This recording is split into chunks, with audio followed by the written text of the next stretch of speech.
Hello, and a very warm welcome back to GMF Talk. Throughout this year, we have kept our discussions going by talking to scientists, media professionals, researchers, activists, NGOs, and politicians. And today it is my great pleasure to welcome the Right Honourable the Lord Michael Dobbs back to the Global Media Forum.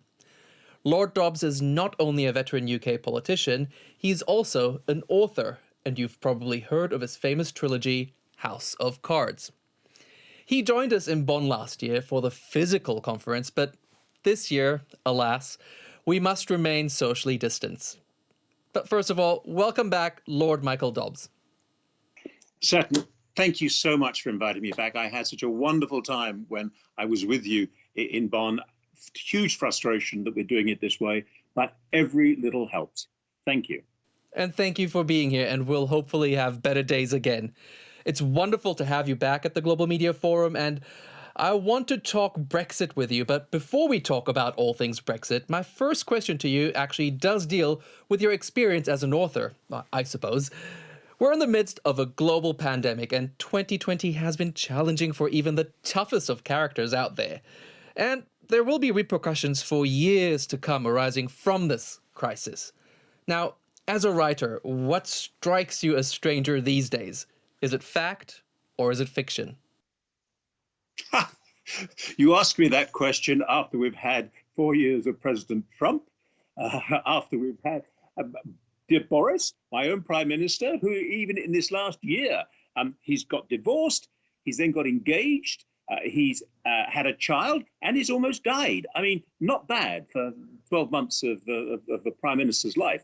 But yeah, I've always said that political fiction is actually quite simple to do. What you do is you take reality and then you water it down. And you have to water it down in order to make it credible. And never has reality been more incredible than it has been over this last year. However, there's one point I do want to make about this. I mean, this COVID problem came as a huge shock. But I remember sitting down and watching a film by the Hollywood director Steven Soderbergh called Contagion, which went through all of this. It went through the way that the virus was made and passed from animals to humans. It dealt with all of the governmental issues, all of the personal hygiene issues. It's a wonderful insight. And you know, that was made 10 years ago. So why has it caught us so by surprise? If only we'd listened to a little more fiction and watched a little more drama, we might have been better prepared. Indeed, and maybe we will do that, but now we're going to talk about politics. You have a long and illustrious career to look back on. In fact, you were an advisor for years to Prime Minister Margaret Thatcher. You worked as the Conservative Party Chief of Staff, and you served as Deputy Chairman of the party under Prime Minister John Major. And throughout your political career, the UK was a member of the European Union. Now, it is no longer. When and why did that partnership begin to fray, in your opinion, and what role did the global rise of populist rhetoric in politics play there? Oh, certain. That's such a huge question, and you're asking me to try to encapsulate it in a few words. So I will try, and I will inevitably do it unsatisfactorily. But let me put it this way. One of the reasons was the remorseless nature of the European Union and the drive towards ever greater political union. Now, this is something that was never voted on in Britain, and it's something that began to be increasingly unpopular. Britain was not in step with that movement. In fact, it felt it was being dragged along rather unwillingly. And the concept of what the European Union stands for has changed tremendously over the last 40 years. We joined a common market, an economic concept. It's now become intensely political. Not a criticism of it. It's not a wicked thing, but it's not what most Britons seem to want. Now, you ask about populism, which I think is fascinating. Now, let me assure you that populism is often used as a term of abuse by those who have lost. a battle. What does populism mean?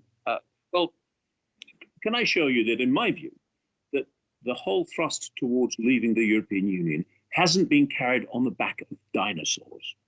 This is not some great idea that we're going to go back to the great old days of the British Empire. I know some accuse the Brexit thing of that, but that is pure nonsense, because that would be suicide, even to try. What it really means is a reflection of a desire to go actually beyond Europe. If Britain is to succeed on its own, it has to be global. It has to reach out way beyond the confines of the European Union. So not an insular idea at all, but very much an international or a global idea. And it's also been based, and this has hurt the European Union, it's also been based on a growing distance between governments and the government, and the governed, between governments and the governed. You see that in many parts of the world. I think you see that in the United States too. And of course, Brussels, with its huge bureaucracy and its great administrative overlay, seems to have been growing more and more distant from what the people in Britain wanted. So it's a real issue. They really did want greater control back of their own affairs. But this is not this. I would argue that the vast majority of people do this from a conscious desire to move to something different and what they would regard as better for them. And it is not a reaction. It is not a racist. It's not a nonsensical nationalist view. And after all, it's not anything that's been new. This has been going on. This has been growing for many, many years. I do hope, however, and this is my real passion, because I'm also a passionate European. I'm very proud to be Europe. Where else? What other continent would you want to be born in, for goodness sake? That we will end up with Britain alongside, if not inside, the European Union. We're old friends and partners, and we still have so much to achieve together. Once we get rid of all this political nonsense about negotiations, I think the future together will be rosier than it would be if Britain were on the inside, constantly dragging back and carping about what was going on. All right. That's a very insightful way of looking at things, and looks a lot at the motivation of people voting in favor of Brexit. But there's also the issue of execution. And you yourself have criticized former Prime Minister Theresa May's cabinet for its handling of the Brexit procedures, despite your overall support for the idea of Brexit. Now, how do you feel about the performance of her successor, Boris Johnson? Well, Boris is not only my prime minister, but he's also my party leader. So you can imagine that I would have to be a little bit cautious, particularly as right now is really make or break time for Boris's reputation. But let me say this about Boris. He has always been unconventional. And he's also always been pretty controversial. He was mayor of London for 2 terms, and London is not a conservative capital city. It is a Labour city. Yet that Tory Boris managed to win twice and was never beaten. He always has an ability to reach out beyond the issues of the day and touch things that most other politicians can't do. Now, he is controversial. His path is never going to be smooth. And we can see this right now. I mean, I just mentioned before what a year he's had with all that's gone on in his own life. We will see over the next 6 months, I think, whether Boris is going to be one of the great national leaders who takes his country and his people from one place to another, or whether he stumbles and falls flat on his face on the way.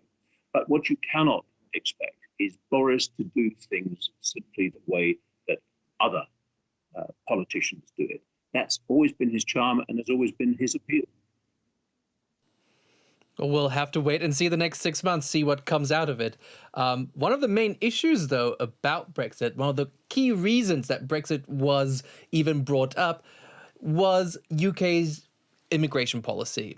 So now that the UK will be leaving the European Union, things are going to change when it comes to immigration.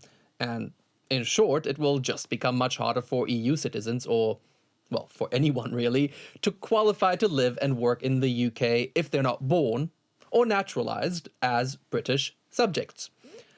At the same time, Britain is also a place that celebrates multiculturalism. I mean, back in 2001, former British Foreign Secretary Robin Cook even referred to chicken tikka masala as a true British national dish. Fine, that's almost 20 years ago, but how pluralistic will Brexit Britain be in the future, do you reckon? And what can we all do to keep the UK as vibrant and as colourful as it truly is now? Well, that's a very good question. I'm very glad you asked it. But I think it's the wrong question, or it comes from the wrong sentiments. Yes, immigration was an issue that was exploited by a small number of should we say, very unpleasant people, as a matter of nationality, as a matter of race. But immigration itself is actually a reflection of the desire to get back control over our own borders. And astonishingly, now that has happened, now we are no longer part of the EU.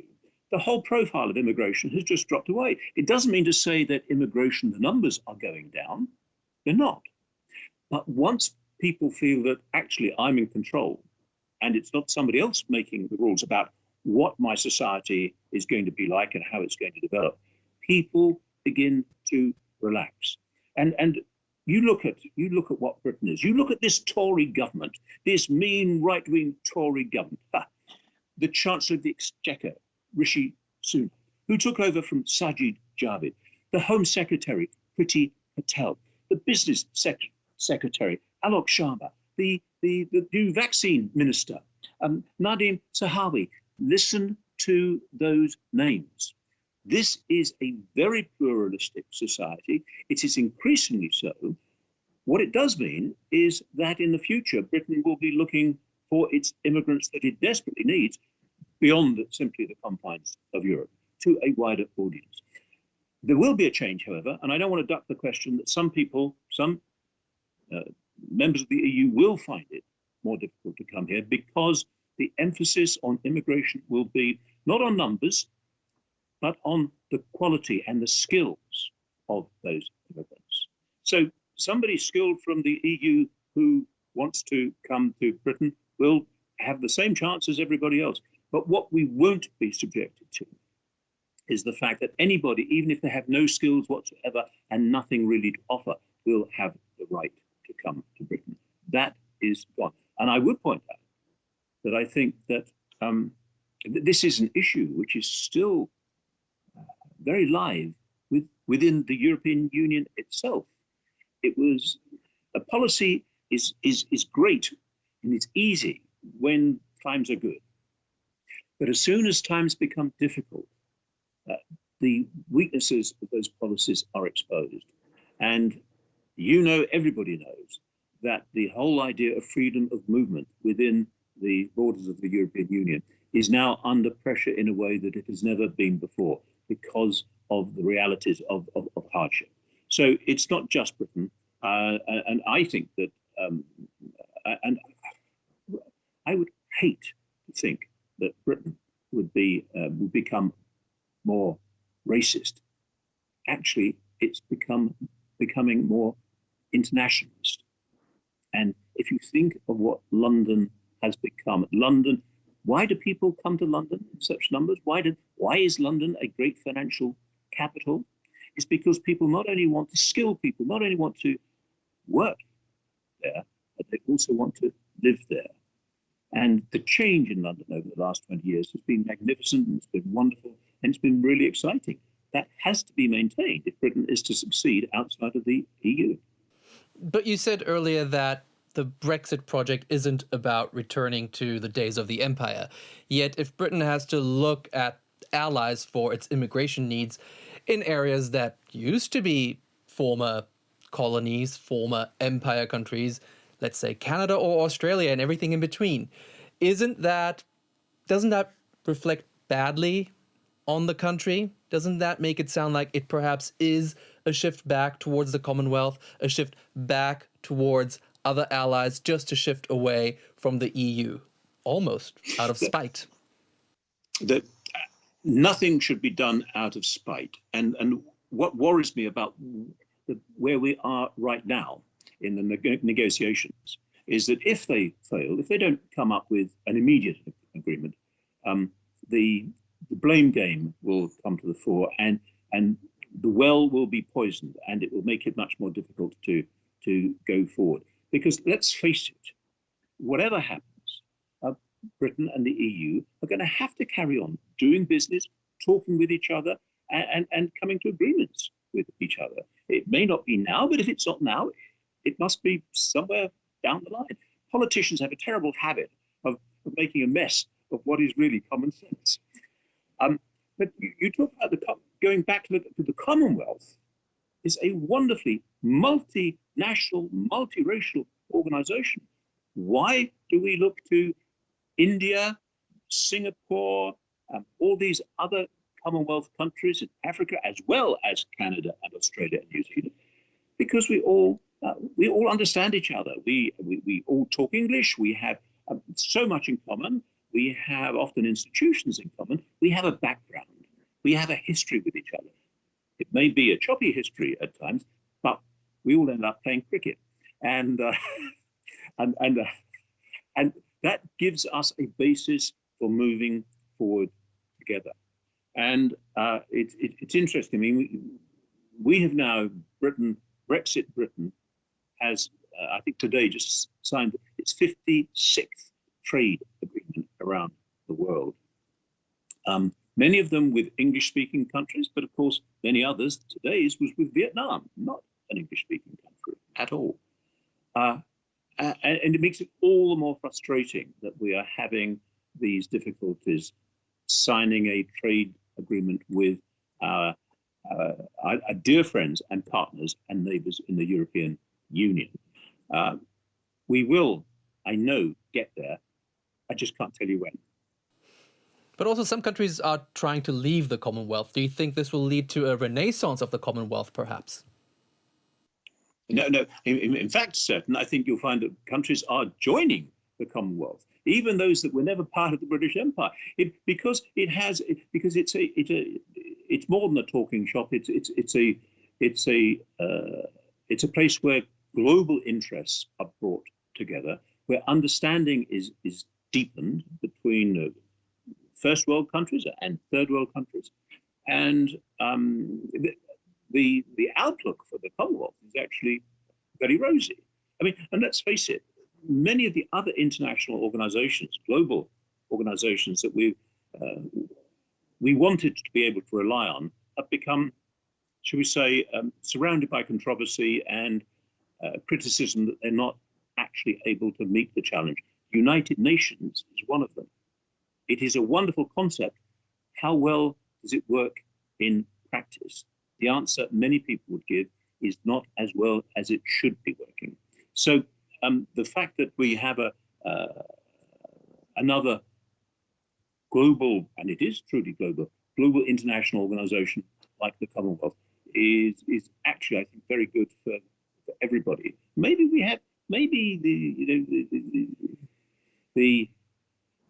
we build on those old conflicts that the British have had with everybody. After all, America was founded, the United States of America was founded on conflict with Britain. It hasn't stopped us getting on pretty well over very many generations since.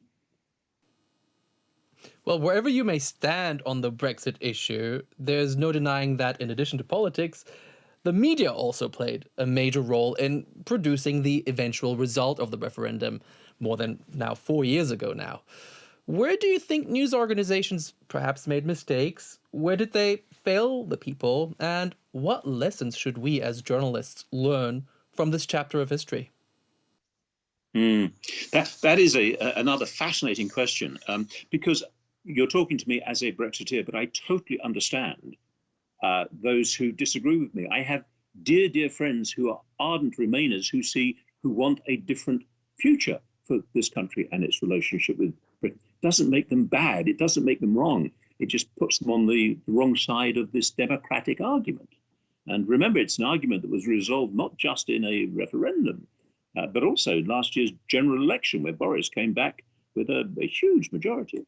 And I want to use that as an example of where journalism and the media have got it wrong.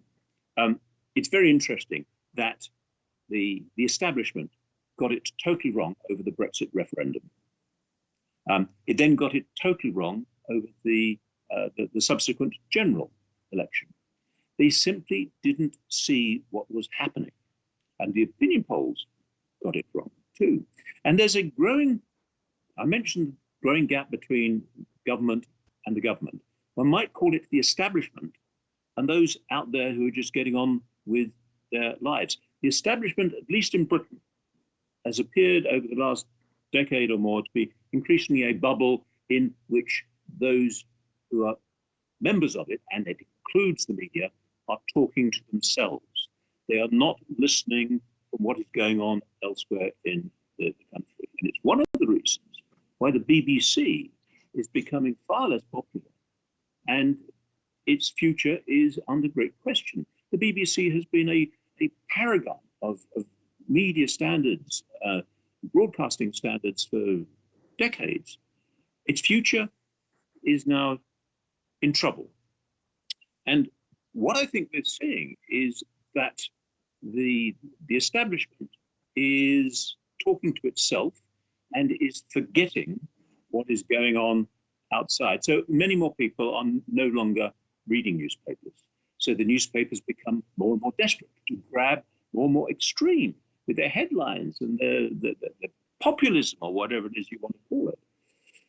And right now, I know that there are several people in this country who are planning to launch different types of news operations to cater for that huge underbelly. In fact, it might even be a majority of people who feel that the current media setup is not talking to them and is not representing them. Too much opinion, not enough factual information. And I think that, I mean, it was once said that a newspaper editor is a man who comes down from the hills after the battle is over in order to bayonet the wounded.